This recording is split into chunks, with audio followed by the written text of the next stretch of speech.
Swimming pool నుంచే entry. Big బాస్లో ఇక హాట్ సీన్స్. ఊహించిందే జరిగింది. ఇప్పటికే రేటింగ్స్లో దూసుకెళ్తున్న బిగ్ బాస్ షోకు మరిన్ని అందాలు తీసుకొచ్చేందుకు స్టార్ మా నిర్వాహకులు ప్రయత్నిస్తున్నారు. జూనియర్ ఎన్టీఆర్ హోస్ట్గా వ్యవహరిస్తుండటంతో ఈ షోకు మంచి పాపులారిటీ వచ్చింది. రేటింగ్స్ కూడా టాప్లోనే ఉన్నాయి. అయితే హౌస్లో ఉన్న కంటెస్టెంట్స్ మాత్రం ఇంకా ప్రేక్షకులను ఆకట్టుకోలేకపోతున్నారు. ఇంకా ఏదో మిస్ అవుతుందనే ఫీలింగ్ అందరిలోనూ ఉంది.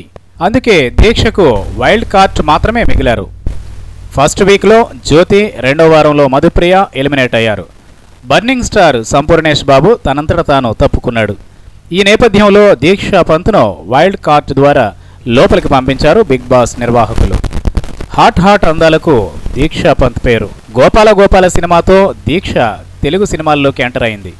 ఆ సినిమాలో దొంగమాతగా నటించి మెప్పు పొందింది. హార్మోన్, ఒక లైలా కోసం లాంటి సినిమాల్లో కూడా నటించింది. బంతిపూల జానకి సినిమాలో హీరోయిన్ ఛాన్స్ కొట్టేసింది. బిగ్ బాస్లో అందరినీ ఆకట్టుకుంటున్న ధన్రాజ్ ఆ సినిమాలో లీడ్ రోల్ పోషించాడు. దీక్ష ఎంపిక వెనుక ఓ కారణం ఉంది. బిగ్ బాస్ హౌస్ పూర్తిగా సాంప్రదాయవాదులతో నిండిపోయింది.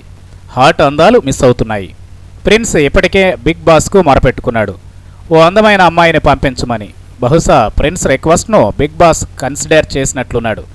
దీక్ష రూపంలో ప్రిన్స్ కోరిక తీర్చేశాడు.